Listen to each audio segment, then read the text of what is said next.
Mit navn er Claus Josefsen. Jeg er ekstern lektor på Aarhus Universitet i forvaltningsret, og til daglig arbejder jeg også som advokat. Og jeg har i en årrække beskæftiget mig indgående med adoptionsområdet, herunder også adoptioner fra Sydkorea, ikke mindst.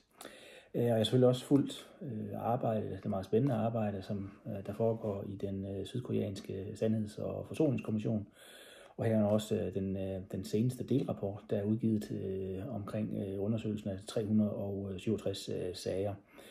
Jeg kan forstå, at der er konkluderet, der er 56 af disse ud af de 767 sager, der er det, man kalder realitetsbehandlet, og hvor der er konkluderet, at de pågældende, der er omfattet af adoptioner, at deres rettigheder er blevet krænket, det vil sige, at statens forpligtelse til at beskytte dem ikke er blevet overholdt. Jeg kan også forstå, at der så lægges op til, at de resterende af sagerne skal henlægges.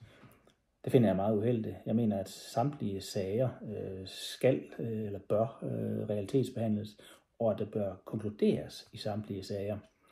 Hvis det ikke sker, så mener jeg ikke, at man opnår det, som er formålet med Sandheds- og Forsoningskommissionen, nemlig at opnå sandhed og forsoning.